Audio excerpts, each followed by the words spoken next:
Hello, this is Silver Pride 2021. I'm Paul Flynn. With me is Jeremy Atherton Lin. And this is, hey Jeremy. This session is, I didn't quite know what to call it. So I've borrowed an expression from your book, Jeremy. Jeremy's book is called Gay Bar. It's absolutely amazing. We'll be talking about it at length. I'm going to call it Intergenerational Transfer in Queer Nightlife. How does that sound to you, Jeremy? Yeah, I think I got that from Michael Warner, who's a queer scholar. But yeah, let's go with it. Intergenerational transfer in queer nightlife. I felt like that was a TED talk waiting to happen when I wrote it. Yeah. Yes, yeah. How this is going to work is I'm going to read a passage from an essay that I've written for a book which is coming out. I'm not sure whether it will be out actually by the time this airs, but it's from the charity Open City, who are they're dedicated to looking after making London's architecture more open to everybody. And I got approached at the start of this year to write this essay on a favourite London pub. And given my own interests, I decided to write it on a pub called the Quebec. And then, Jeremy, you're going to read a section, an appropriate section from your book, Gay Bar, which is, like I say, it's absolutely, without a shadow of a doubt, my favourite book I've read so far in 2021. It's absolutely wicked. Shall we do our very non-rehearsed readings first? Do you want to go first or shall I go first? You go first, Paul, please. Okay, great. Okay, so this is my essay for the Open City book. It's coming out, it should be out actually when we go live, and it's called Public House, A Cultural and Social History of the London Pub. So I first met Sam Locke in 1995 while working for a small magazine in Manchester. The book reviews pile sat on a corner shelf of the office. One day early into my tenure, the editor said, pick a book and write me 350 words on it. I leafed through the opening 5 pages of 5 advanced proofs before locating Sam's debut novel, As Luck Would Have It, to be published just after his 70th birthday. I fell in love with Sam right there and then. The stories of a 2-man flat share in interwar Chelsea, one domineering monster and another gentler young soul radicalising himself to the sophisticated peculiarities of a new life in London. The opening page details a man dressed in women's clothes walking through the neighbourhood, noticing his appearance with stout, unhurried, quizzical admiration. Not long after reading him, I interviewed Sam in his studio apartment on the top floor of a municipal housing block at the football end of the King's Road. I'd never met a gay man his age before. He told me that he'd not long since lost his lover of almost 40 years. Having mostly been in relationships lasting the approximate length of a haircut, this sole fact blew my mind. A friendship grew, filled with a casual transference of information, knowledge and taste across our generations, right up until the last time I saw Sam alive, 21 years after first meeting at the Chelsea and Westminster Hospital. He was then 91 years of age. I mention him not because it's approaching the 5th anniversary of his death, but more selfishly because of the way he quietly transformed my life, providing it some new parameters of possibility. Sam was the first man to take me to the city of Quebec, an unheralded gay pub tucked down a back alley off Oxford Street just before Marble Arch. If Sam was the almanac from which I needed to learn, the Quebec quickly became the stage on which to recite it. On the ground floor, the pub was not much distinguishable from a local Wetherspoons, though no one at the chain would have either the wit or imagination to dream up its core clientele, older gay men and their admirers, all of whom referred to it mostly affectionately as the Elephant's Graveyard. Down a creaking staircase in the middle of the room on Fridays, Saturdays and Sundays, like some rabid fever dream or perhaps an imaginary David Lynch film starring Kenneth Williams, the unusual polarities of the Quebec's constituent drinkers sprang magically into life. The lighting was dim downstairs with a small patch of discernible dance floor illuminated by hard blue and red rotating bulbs. It was the sort of pub which suited a thick crust of cigarette smoke. There always seemed to be someone in there who knew the gay Cray twin. Chatty, horny, wise, funny, loose men across the generations would swap eye contact, phone numbers, and conversational bon mots accrued from their years of service to the gay social cause. At the extravagantly long latrines in the gents at the furthest recess of the pub's basement, they'd sometimes share more. The Quebec reminded me a little of working men's clubs back home, if the men frequenting them wore pocket squares and gossiped about the waiting staff at the Royal Opera House. Over many years as a habitué of the Quebec, I attuned to its frankness and colour, chaos and sense, plural singularity. I was always slightly off kilter there because I came for the stories, not the sex. 3 pints in, that hardly mattered.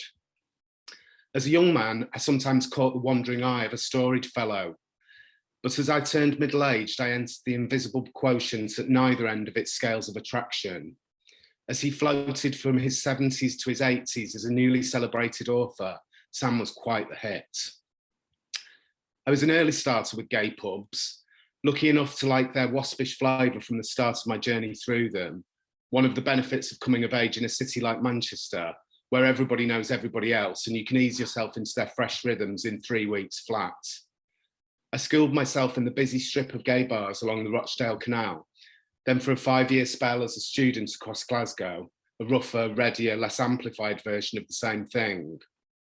I drank in gay bars by my mid-20s in New York, Milan, Paris and Berlin, each pint peeling back a thin but nonetheless revelatory layer of the city's skin.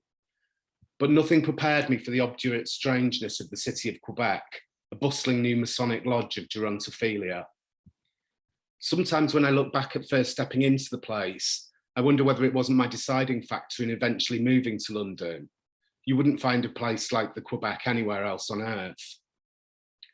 That mix of the old and the new filled a knowledge gap no university qualification could hope to plug. It reversed everything I'd learned about gay men's obsession with youth and populated the invisible space of the generation who preceded mine, one ravaged by AIDS. I loved the way it tampered with my preconceptions of what a gay life might look like. It prepared me in a roundabout way for my 30s, then my 40s. This year I'll turn 50.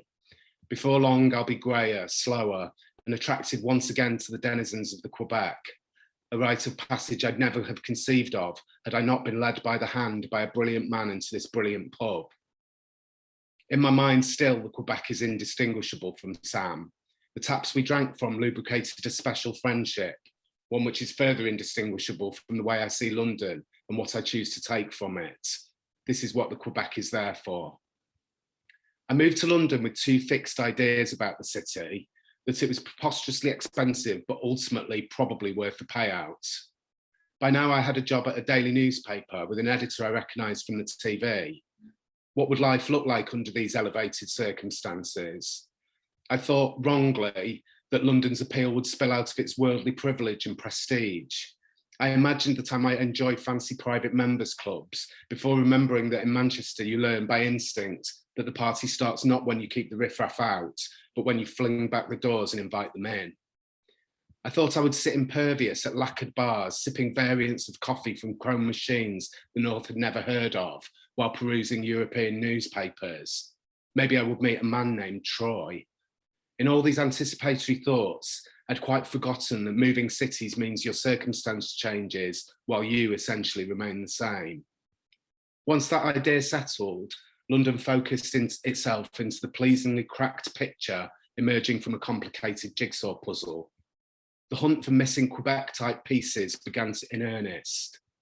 It turned out the city had plenty of niche up its sleeve, the key separation factor in distinguishing it from the provinces. There was something battered, chipped and bruised about its best hostelries, gay and straight. This war-torn element came as a surprise, but suited my disposition. So I spent Wednesdays crossing the 50 footsteps from the old ship in Limehouse, a vessel of kitschy maritime memorabilia, nominally credited as London's oldest gay pub, to amateur strip night at the White Swan, a big disco pub favoured by Larry Essex interlopers, as fit and hungry as butchers' dogs.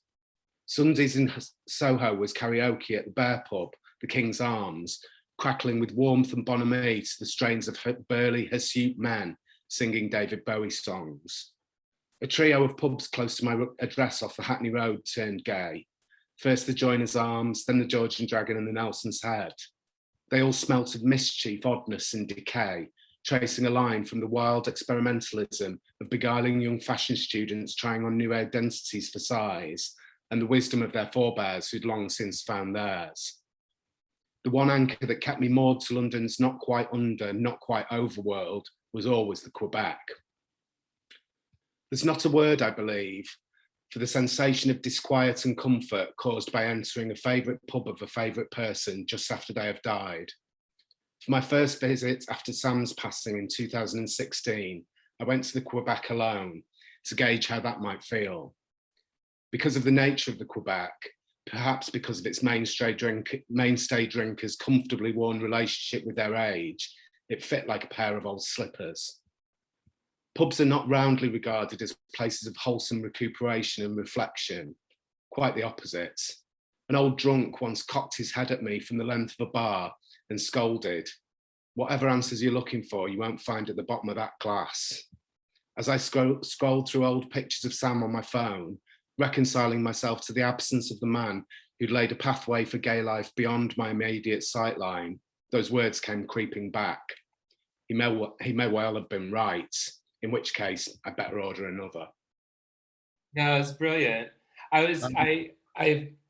Something that we've spoken about before, Paul, is how our formative experiences were quite different, because I came out in Los Angeles, so I was going to clubs in West Hollywood, and then feeling really alienated by a kind of Ken doll scene, and then eventually found, sort of turned 20, either using fake ID or turned 21 and went into a kind of older men's bar. And see, I was going for the sex, not the stories, and and just failing miserably, really, because there's a moment in my book where a man kind of pats my thigh, but it turns out to just be avuncular and sort of protective. He says, "You're too good for this place," and it just seemed to be a kind of role that I wound up sort of filling for some reason, even though I was looking for a bit of attention.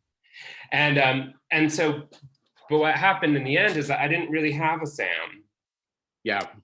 And so, and actually, one of my relationships with an older, when I moved to San Francisco several years later, I was working in a video store.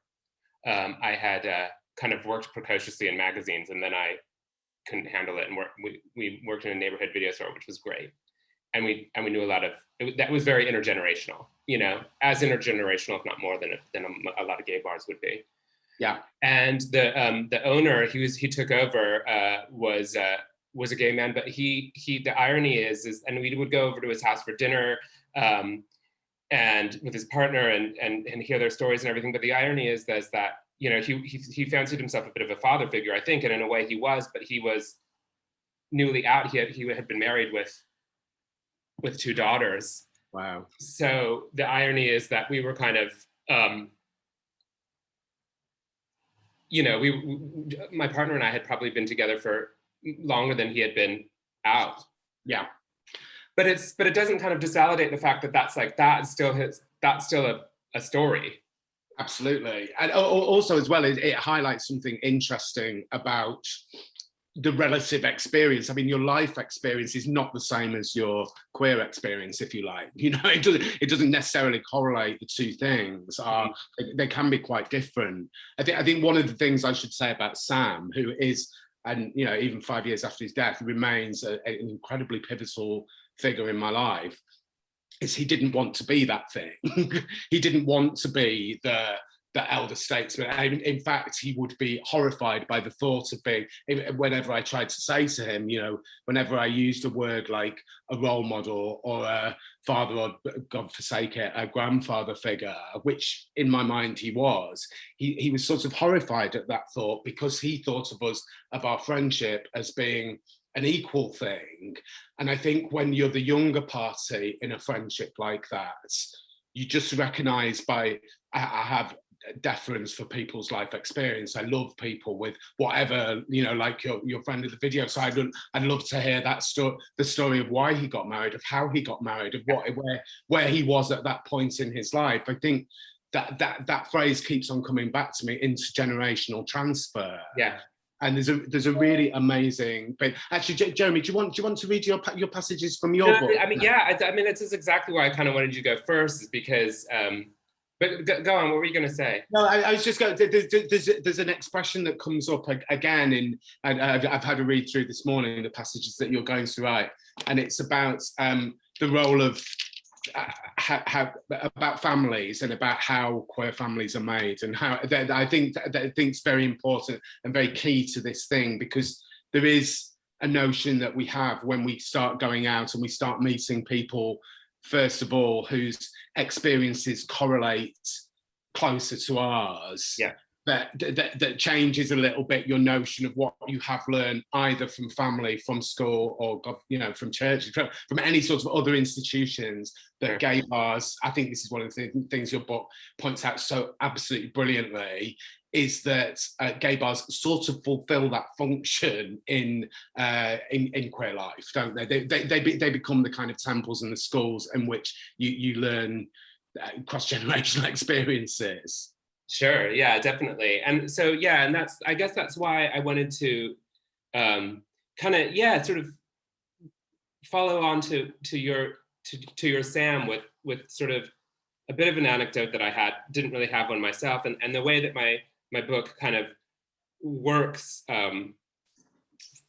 for those who are unfamiliar with it, it kind of weaves memoir and, I guess, cultural history, a kind of cultural criticism of the presence of gay bars. And the way that it works in the beginning is it kind of weaves my story with my partners, and we kind of find each other. And he did have somebody, and so that's what I'm going to read. Just a couple of paragraphs here. He was in Bath. When a band worth seeing was coming to Bath, the boy bought his ticket at the city's central box office, up a flight of stairs lined with posters advertising plays, run by a skinhead in his 50s named Warwick. Eventually, the boy went even when there was no upcoming gig, just to sit around listening to Warwick hold forth through cigarette smoke. Warwick had a thing for men in combat boots. He peppered his speech with darlings and the royal we. The tea kettle would be switched on as Warwick recalled his London nights. The A&B and the Apollo were next door to each other on Wardour Street, the former nearly posh, the latter a pickup spot for trade. The Regency Club was the last chance corral, where one rubbed shoulders with transvestites, members of the House of Lords, the Cray twins, and a nice selection of rent boys. His lexicon was arcane. It wasn't long before Warwick took the boy to the closest Bath had to a gay bar, the Garrick's Head, which adjoined the Theatre Royal. See, would you say Theatre Royale or Theatre Royal? I think Royale is perfect. give it that French twist. Day extra. The pub was divided in half, and one side had been unofficially homosexual since the Second World War, the green room, although it was painted red. While the crowd opposite thinned when the play was about to begin, those in the green room carried on, puffs and lessers of varied ages, flirting and camping it up. They followed a tradition of theaters as coded destinations that stretches back to something like the 16th century. And I guess one of the things that I suppose I wanted to kind of add to this short reading, I have another one if we have time, but is that what happened when I was writing the book is that he wound up sending us, Warwick is still with us, and he wound up sending us it was a DVD of that somebody had transferred of the bar, that theater bar, that you can see my partner in as this boy. So it was like, and I had already written it, I'm sure. And as you can imagine, like constructing this, it's like semi-fictionalized because, I'm telling a story from a kind of omniscient narrator's position there. And it was just a fascinating document. And I think one of the things, it was very intergenerational. It was very much like a bar that was that kind of appropriated as a gay bar, as they have been, as I say, for centuries. It was mixed, women and men, really, really like young twinks and older men, and women. And I think one of the things that was sort of startling to see was, I don't know, it's kind of, I hate to use the word organic, but it was like, fall down that pothole and be organic. It was like it hadn't been scripted. It was like being scripted as it went along. Yeah. So I suppose if I was to consider going out to a bar now, I feel like I would know exactly what I was getting in a particular place because of its image or like its branding. Yeah, yeah. Whereas this was like a place where people went to create that by meeting each other and interacting. It's a really brilliant example, isn't it, of the resourcefulness of queer people when in the absence of something, they will make it exist. And to some extent, that actually ties back to the Quebec. I mean, I've never found out the story of how the Quebec became a pub for elder gay men and their admirers. I don't know how it got to fill that niche, and in some ways I don't want to know how it got to fill that niche. I kind of love the idea that that was something that it almost feels like that pub always felt. To be honest with you, I wouldn't say I was scared when I first went in there, but there's something quite disquieting about it because it is quite disquieting in a sort of fantastic way for me, because it felt so unlike any experience of a gay bar that I'd been in before. It felt like it sort of extended the narrative of what a gay bar could do and what it was there for. And I guess this idea of sort of intergenerational, hearing other people's stories, hearing your elders and betters, and and in some cases your far worse's stories of what they'd been through before you, was part of the patchwork of finding out where you might slot into something and where you might find it. But it's that innate resourcefulness, which I've always loved about gay bars, that they will become the thing they need to be in that moment, and they will fulfill that thing. I mean, the one absolutely most prevalent example I always think of this is Trade, is the 1990s nightclub that opened at 2:00 in the morning and closed at 2:00 in the afternoon on Clerkenwell Road, playing thumping techno, became the first legal after hours bar. And it was somewhere that gay men were in their plumage. It was they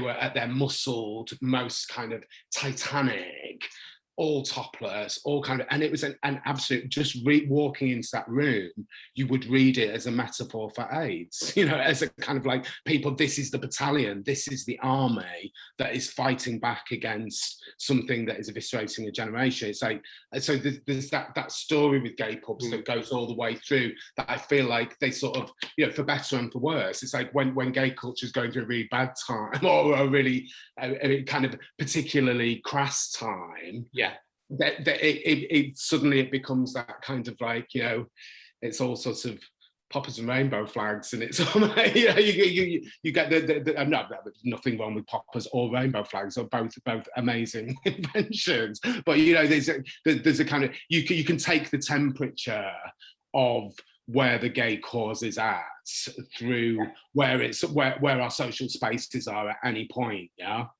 And didn't I think Stuart who told me that Trade actually had an HIV positive party first.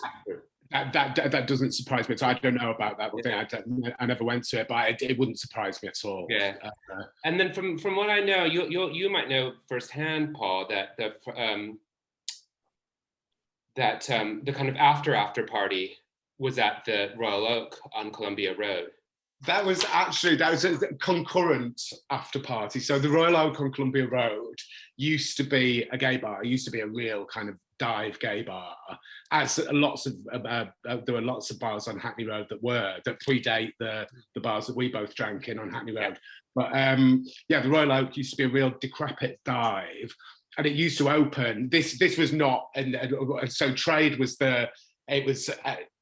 legal, it was kind of like it had open. The Royal Oak just had the absolute geographical good fortune of being next to the flower market, so they had a license nominally to so you could buy a pint. So the flower markets, people who'd started at 3 or 4 o'clock in the morning, the flower vendors could go and buy a pint if they wanted to, because their working hours is like postmen. You know, whenever you get a post office, there's always a bar close by that opens early so people can go drinking from 11 o'clock in the morning when they finish their shift.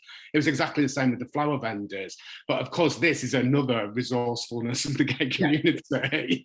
It's like, it soon becomes, oh my God, there's somewhere free and easy that we can get into at 3 o'clock in the morning, and we'll just pile full of pilled up gays and lesbians at 3 o'clock in the morning, and become a kind of a, like, it was really, I mean, it was a fantastically lawless place, but also, you know, that which you would never believe now. It's a very gentrified gastropub. It's beautiful. It's a really very, very fashionable London boozer now. But it was it was this strange mixture of the flower sellers and loads of gays who'd spotted a potential to be able to drink into from 3 o'clock in the morning. And by the time you got to 2 o'clock in the afternoon there, and you would occasionally get, you know, middle-class people who've been coming along to the flower market to go and buy their flowers for their lovely Georgian restoration houses. Yeah. And they'd hop into the pub either to use the toilets or to go and get a drink for themselves, and see this kind of wafting smoke machine and lots of wasted people kind of draped all over the bar. It was quite a sight. That was like both the joy and the challenge of writing my book, was that, you know, when all of these places have these rich histories, and a lot of times, like, you would never, like, I remember being interviewed by, like, right after it came out by somebody in his early 20s, and he was saying how disappointed he was in the scene by the time he moved, which was, say, 2015 or something, to London. And he found himself working at the Royal Oak, and how disappointing he was. He had no place to go. And I'm like, the fact is that you were part of, you know, there's like a residual history there, but it's like, you know, kind of been mostly erased. And that was a real challenge in the book, in terms of, and I think it's a challenge in general in the way that we tell stories, in terms of, like, for me, it was trying to figure out how to find the prehistory of the places that I was at, but also, and sometimes I had to limit how much I was able to tell about a given place, because I was also telling the story about me being there, and trying to balance that, because it's sort of like the person that I'm speaking to, like, for instance, this young journalist hadn't, you know, even like my history already. Like you, I'm, you know, in my 40s, and now it's like my history to him already feels like, you know, something that he could have easily vanished. It's more documented than it has been in the past. But, I mean, I think there's that thing, isn't there, which you point out in the book, that shifting social space of, you know, when we were first coming, I think we both went to gay pubs, clubs at a relatively similar age, which was late teens, both sort of early starters. But there are things that I look at now for the generation below us, if we're talking about this idea of intergenerational transfer, that I'm really envious of, particularly online communities. I think, like, the thought of being able to talk to, even not necessarily, there are portals and websites that you can see people talking on, not just social media sites, but things but specifically about music or about clubs or about things where people are sort of, they have a meeting of taste, and they're kind of talking about really gay shit, but before they're ready to maybe talk about, so there's a kind of, like, there's not this explosion that happens when you get to the age of 17 or 18 and suddenly need to be around people and need to hear stories and need to find people with correlating interests to yours, or correlating sexuality to yours, or that feeling of whatever it is. I think there's a different feeling for that younger generation now of being, I mean, of course, you know, everyone's battled the idea of being a minority. You know, everyone's kind of like, that's the central question of being queer, isn't it? It's like, you're even a minority within your own family, usually. You know, it's like, which is a very strange sort of minority to experience, to grow up with. But I do feel like because of online, there's not that urgency, and perhaps it's a bad thing as well. I don't know, because I just don't know, because I've not experienced it. I don't live my life online either. It's like I'm quite resistant to sort of I've never called somebody a friend who I've been, I've just known online. That's somebody that's a different realm of friendship. But I think that the idea that you can get those intergenerational or even similar generational stories now by communicating with people online just takes that need for learning about your history or your experience or your forebears in an inebriated circumstance. I wanted to bring this up to you, actually. Do you think that, like, learning about your history or your largely through our social spaces are, they are the places where we hear them. Do you think being surrounded by drunk people while you're doing that either helps or hinders the cause of? Does it twist the history in any way? Well, the thing that I've been thinking a lot about is just that you're just surrounded by people rather than you're looking at a screen. Yes. I mean, as much as, like, I do, agree that there are these opportunities to, like, same with finding music. Yeah. Whereas it's just like the resources seem vast compared to, like, saving up, 10, 12 pounds for something that might be a total failure, buying this record. It's like, so it's just a universe now out there that you can tap into. But the thing that I've been thinking about is, it's like everybody has the, younger people who grow up as this online, it's like they have this, curated grid and, like, very self-authored identity, and they present that to the world. And then I think sometimes a little bit are challenged by that, like, they kind of freak out when it kind of, like, actually interfaces, when it becomes relational, because it's like, I've been thinking about that. It's like one of the most basic sayings is that, say it to my face. And then and all the kind of toxicity that you see online is very much because people wouldn't say something like that. But also the inverse of that as well is all the massive compliments that people throw. I mean, people always talk about the toxicity, but to me, it's more the kind of like, oh, you're amazing, you look gorgeous, you look this, like look at you, oh, you've done this brilliant thing. The great Oscars speech social media posts, which everyone's always doing, kind of like, oh my God, and I just want to say thank you to, and it's suddenly people become these kind of preposterously, insanely kind of like amazing beings online because everyone's telling them they are. Do you know what I mean? So I think both of those things connect to that generational anxiety you see coming through with younger generations as well, don't they? It's like you'd never say that to somebody. You'd never go up to somebody and be kind of like, click a sort of physical like on them and be like, oh my God, look at you, you're a gorgeous person, you're this, you're amazing, you're so inspirational. Whereas actually it's very easy to do that online.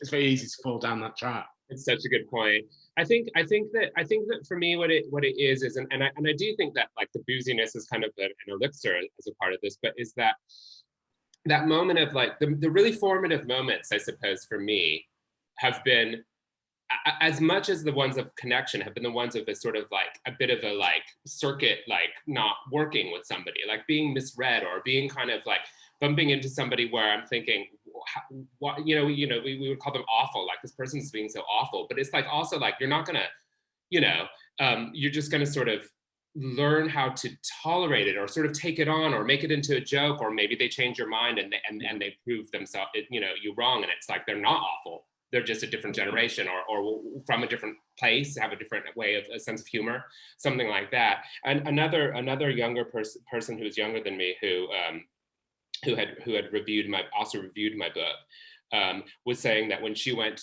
that this kind of aspect of my book really resonated with her because she felt like she wasn't just kind of like totally in control of her identity.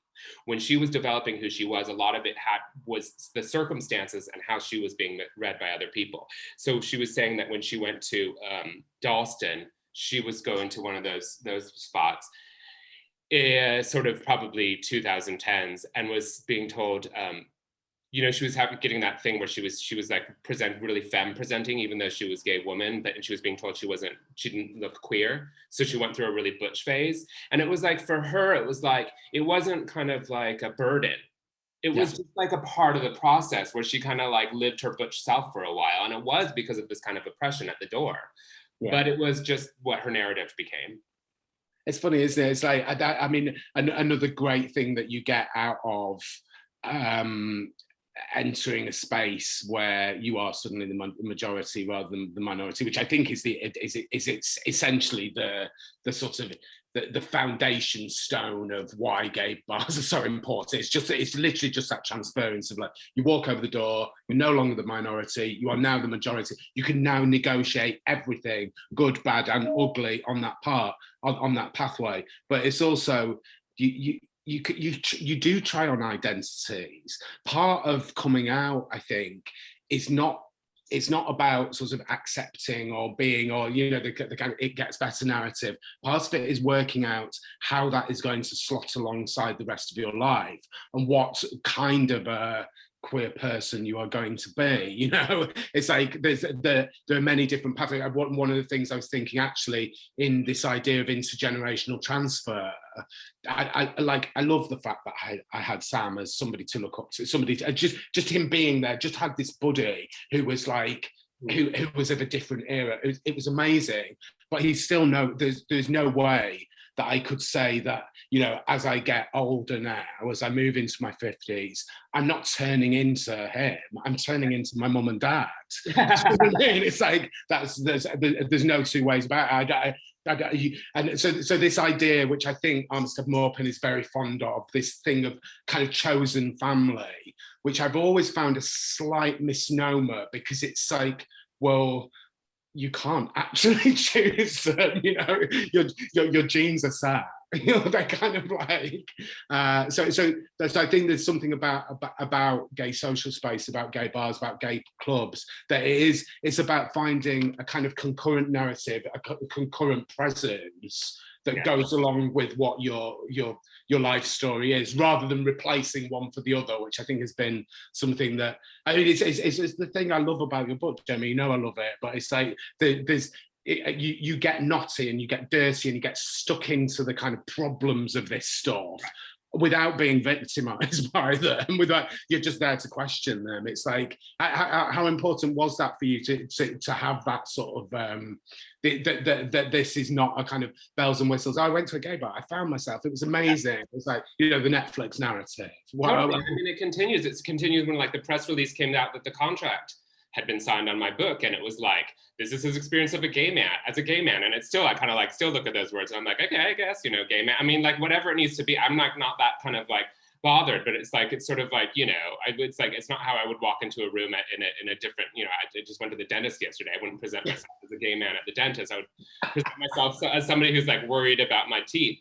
And so, you know, so it's like, it's totally contingent. And I think the chosen family thing is such an interesting one, because I think there's a little bit of a jeopardy that we become a little bit smug about the sort of queer or gay chosen family. And I was just in conversation with Paul Mendes, who wrote this beautiful novel called Rainbow Milk, which I know that you... Yeah, my favorite book of last year. That's my dream team is you and Paul chatting. He was speaking about how I said that it was really remarkable in his book because he grew up a Jehovah's Witness in a mining community. And I spoke about how his character doesn't completely, you know, the protagonist of his novel doesn't completely disavow that background. Yeah. He's homesick throughout the book, even though he radically changes his life in London and becomes a sex worker, and then, you know, and then involves into a different kind of gay identity. And he was saying that, like, everybody wants to speak to him about chosen families, but for him, it's like he learned from learning the Bible, and he learned from the Jehovah's Witness community, even though he was disfellowed, you know, you get disfellowshipped by, you know, is what happened to him. And he also knew what it was like for the people who in those mining communities where work, you know, in certain cases, the company takes care of you in many ways and builds a community, and you live in a way that, like, work is integrated into your social life and your pub life, and people taking care of each other and all that kind of stuff. And it's like, I don't think we're necessarily in any position where we get to prioritize or value our kind of chosen families, rather than it being a network of these things that we move through. I think you also have to recognize that, and we have to recognize that there's a randomness to to the idea of who you're going to be. It's one of the most amazing things about going into queer spaces is like, it is literally like everybody's has got as much in common as they would have on a tube carriage. But in that way, it sort of reminds me a little bit, and I've thought this very often. So I, like Paul, I grew up in a religious family, but it was Catholic, it was Roman Catholic, it was Irish Catholic. So it's like, but it was a very working class parish, where there was, so traditionally in northern working class Catholic parishes, you have the Catholic club next door to the church. So it's like everyone goes to church on Sunday morning, and then you all go and get pissed at the club afterwards. And it's very social.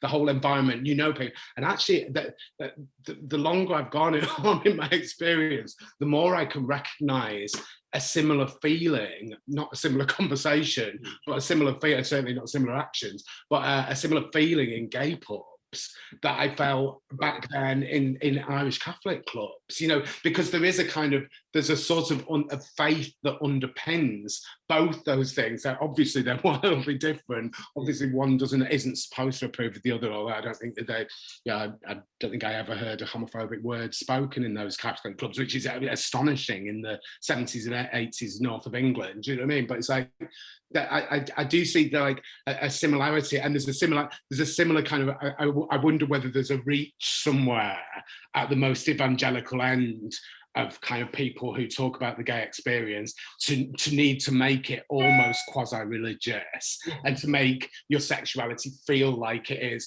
not only your family but also, and maybe that ties back to the idea of the gay bar as the church, or the gay bar as the school, or the gay bar as the place where you choose your family.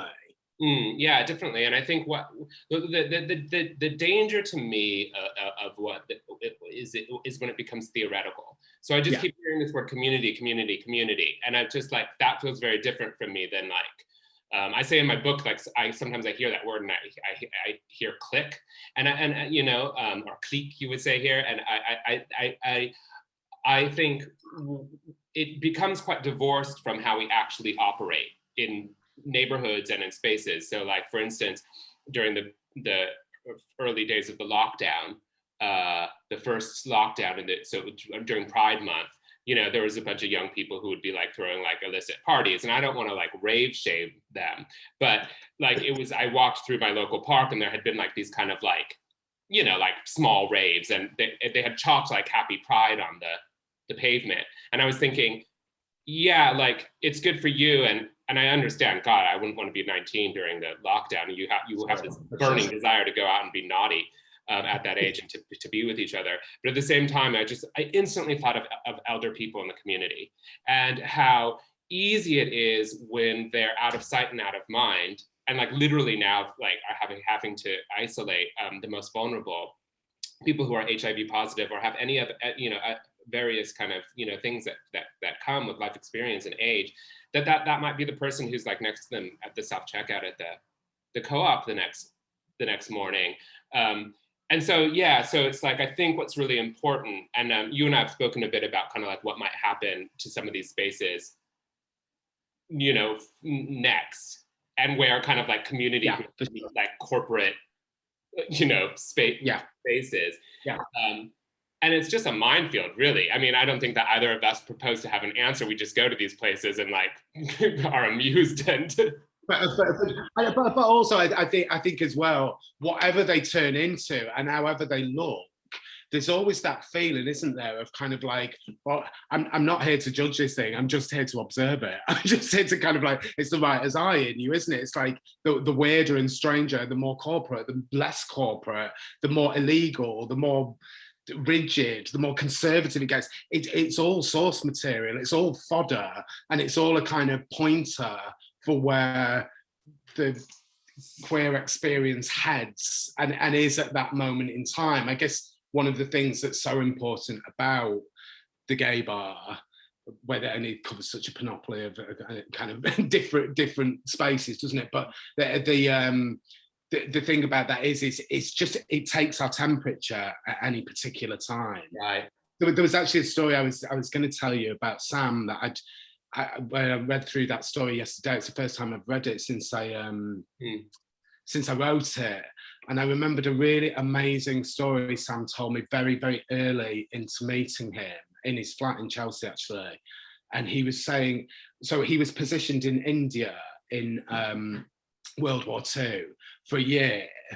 And he said very quickly when he got positioned, and there's lots of foreign soldiers around this one particular area, and there was a gay club within that. It wasn't called a gay club. It was just where all the soldiers went to meet who wanted to meet other men, not in a way of just working with them. So it's essentially this kind of like little beachside gay club where he met the first love of his life, who he went on to have an affair with during his time positioned in India. And because he was so young at the time, he thought, and so naive, and didn't even think about like what, he wasn't thinking in terms of queer narrative. It was just like, I met this man, this place existed, I went to it, I fell in love, I met somebody. When he got back to Britain, he'd written a letter to his lover and said, I'm going to get back at this time, I'm going to be at this train station at this time. And he literally expected him to be stood on the platform waiting for him with a bunch of roses. And actually, as it turned out, he got back and found out that the man had got married in that time. And like, nobody was there for him. And there was like, and so that was his, but just if you think about that thing of like how certain spaces become so pivotal to that moment. Even just in the Second World War, there was like an outpost in India. I was like, what? That's absolutely insane. Imagine looking from the benefit of our experience now, looking at that space on that beach bar, wherever it was. I can't remember the details of it, but it's like, that would be like, that just blew my mind, the idea of that. It's kind of like, you think of people living these sort of repressed lives back in the past. It's like, no, if you're interested in kind of going out and meeting people, if you're interested in falling in love, if you're interested in sort of following the things that, you know, entirely natural to you, you're going to find a way of making them work. Yeah, with that, well, Sam's generation would sort of overlap with, I think it would probably overlap with J.R. Ackerley, who, have you read My Father and Myself? Yes. And which, you know, he was like posh boy chasing kind of guardsmen and living in Marylebone and that's Marble Arch area. But yeah, and then there's like residual histories there too, like family secrets. And yeah, I mean, it's totally, I think that's the thing that maybe both of us are interested in engaging with, and is like that we remember to make this continuing to be like an inquiry rather than a kind of resolved idea about what a position, you know. I mean, I went to the bank. It's never a tidy story, is it? The story of gay interaction is never tidy. Just the story of straight interaction, is it? Yeah, and it's not done. I mean, I went to the bank yesterday and there was like a video screen behind the teller with like a rainbow flag, you know, and it said like, you know, we're here for you or something. And I thought, it's like I feel kind of embarrassed to see it. I don't know what the emotion is. It's definitely. But don't you think in that situation your embarrassment is of corporate culture, not of gay culture? So I had the same experience at Santander cash machine a few years ago. I was like, what? This is insane. But it's like, on another level, I'm looking at the people at the bus stop on Bethnal Green Road thinking, well, they're going to see it as well. Do you know what I mean? It's like, it's not really put there for me. It's put there for, like, I don't know. It's like that the world is corporate. The corporate world is kind of like, like, I guess, you know, I mean, there's so many multifaceted, that idea of embarrassment and of kind of personal embarrassment at something that you're supposed to feel this overwhelming joy and pride at. Well, because you and your identity kind of like separate and come in. Also, your head operates in so many different places at the same time, doesn't it? It's like part of you might be saying, like, I might indeed be embarrassed at it, saying, well, that's a great thing. Yeah. That's an amazing thing that they're doing. I wouldn't have seen that when I was a child. And then the other part of me is like, for fuck's sake, what happened to the world? Do you know what I mean? It's like, it's sort of, it's got numerous different sorts of emotions go on at the same time, don't they? How much, Jeremy, of writing the book was about making sure that your standpoint and your view what has gone on in your moments, in your cultural moments? Was it about passing that down to other generations to come? I think my editors. Can you envisage like the book being read in 50 years' time, for example? I envisioned the book being read by people younger than myself, and it has been a spread. But yeah, I mean, my editors helped, like kind of reminded me to contextualize my own experience, I suppose. And I think that is important, because we aren't just like, we are very particular in the way that we look at things, but we're also part of a whole bigger ecosystem. I know we're running out of time, so that we don't end on like a corporate let's corporate space. Have you been back to the old ship? Is that back open? I have. Do you know what? Since we've been able to go back to pubs, not yet clubs, I haven't been to a single gay club, pub yet. I haven't been to a single one yet, and I wonder whether, and this makes me sort of slightly sad in a way. I have one around the corner. I've got the Queen Adelaide literally around the corner from me. I'm like, and I haven't even been in there yet. And it kind of, I wonder whether during lockdowns and during the pandemic, like not being able to do those things has slightly unlearned me. It's slightly kind of like retrained my I mean, I just the idea of going to pubs full stop now. It's like the pandemic hit me at the right age. I mean, it's like it slowed me down in a way that I needed slowing down, and that was in some senses a good thing. Although, despite the tragedies that surround it, but I haven't been to a single gay pub since. Have you actually? Let me live vicariously through you here, Jeremy. Please. I haven't. I think that there's a bunch of sort of Peter Pans who are now just at home watering the houseplants. I give you my house plants. Yeah, so yeah. Are you going to? Are you looking forward to it? So you're going to? Maybe, you know what? Maybe sort of like there's that part of you that always like looks forward to going to it when you travel. I feel a little self-conscious because the book has come out. Yeah. Oh, of course. You didn't get any of that sort of brilliant afterglow of walking into a room where at least 5 people in that room have read your book. But that's how now, though. Yeah. So yeah. Go bask in it. Go and take the prize. It's a really exciting thing. And then it's really awful when somebody comes up and says, "I read your book and I hated it."